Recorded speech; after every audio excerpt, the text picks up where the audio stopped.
नाना नाम का व्यक्ति आइसक्रीम बेचता था। नाना लालची था, वो कम दाम में आइसक्रीम खरीदता और ज्यादा दाम में आइसक्रीम बेचता था। उस गांव में कोई और आइसक्रीम नहीं बेचता था, इसीलिए नाना के जो जी में आए उस दाम में आइसक्रीम बेचता था।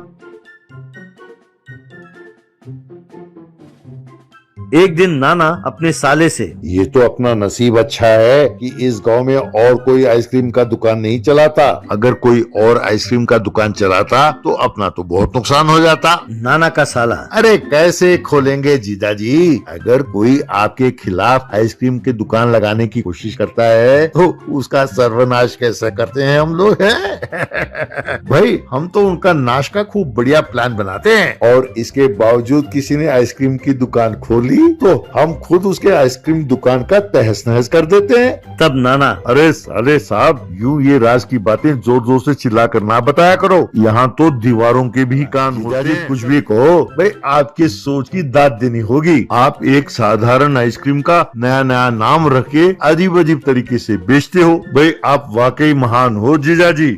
तब नाना, अरे क्या महान साले साहब, इतना कुछ करने के बाद भी कोई खास मुनाफा नहीं होता। अब छोटे बच्चों के लिए तो आइसक्रीम बेचते हैं, अब बड़ों में भी आइसक्रीम की दिलचस्पी को बढ़ाना होगा। मैं जानता हूँ कि अपना आइसक्रीम में कोई खास स्वाद नहीं होता, तो इसे बेचने के लिए कोई नया तरीका ढूंढना होगा। तब नाना का साला, तो जीजा जी टर्किश आइसक्रीम बनाते हैं, आजकल वही चलन में है। तब नाना, टर्किश आइसक्रीम वो क्या होता है? तब नाना का साला, अरे कोई खास नहीं जीजा जी, एक लोहे का सरिया लेते हैं, उसमें हम आइसक्रीम का कोन डाल देते हैं और वो सरिया काफी लंबा होता है, और फिर लोगों को ललचाते हुए और बिना आइसक्रीम दिए उनके साथ मजाक करते हैं। इससे पहले कि वो आइसक्रीम कोन को पकड़ पाए उसे छीन लेते हैं। यूं 5-10 मिनट उनके साथ खिलवाड़ करेंगे। बेचने की हम भी कोशिश करते हैं जीजा जी, और मुफ्त में नहीं, एक चैलेंज रखेंगे।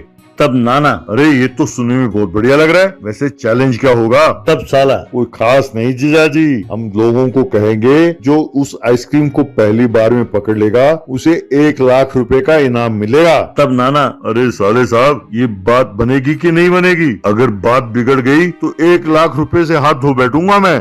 तब साला, जीजा जी मैं टर्किश आइसक्रीम बेचने की विधि में ट्रेनिंग लेकर आता हूँ, मेरा विश्वास करो।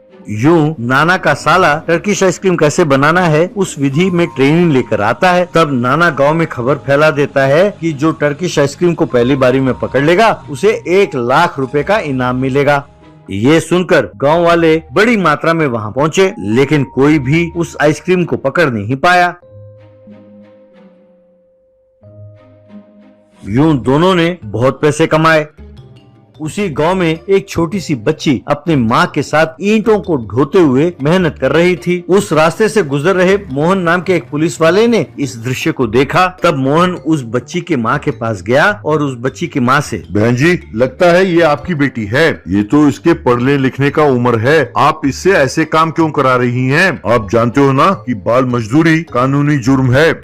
तब वो औरत, क्या करूं साहब, मेरा पति पी पी कर मर गया, अब मेरी सेहत भी ठीक नहीं है, अब हम दोनों को जिंदा रहने के लिए कुछ तो करना पड़ेगा ना साहब। मेरी भी इच्छा है कि अगर पैसे मिल जाए तो मैं अपना इलाज करवा लूंगी और बेटी को भी पढ़ा लिखा कर बड़ा कर दूंगी, लेकिन साहब हमें पैसे कौन देगा? तब मोहन के दिमाग में एक आइडिया आया। वो नाना और उसके साले के सारे कारनामों के बारे में जानता था, वो टर्किश आइसक्रीम वाले ऑफर के बारे में भी जानता था। मोहन उस बच्ची से कहने लगा कि वो टर्किश आइसक्रीम चैलेंज में भाग ले।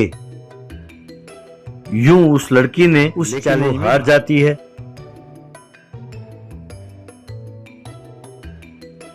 तभी मोहन वहां पहुंचा और कहने लगा, मैं भी खेलूंगा। तब नाना और उसका साला मोहन कहाँ जीतने वाला है ये सोचकर हंसने लगे। नाना का साला उस आइसक्रीम कोन को रॉड में रखकर जैसे ही मोहन के आगे बढ़ाया, मोहन ने नाना के पीछे देखते हुए नमस्ते सर करके सलाम मारा। तभी नाना और उसका साला पीछे मुड़कर देखने लगे कि वहाँ कौन है। मौका देखकर मोहन ने आइसक्रीम को पकड़ लिया।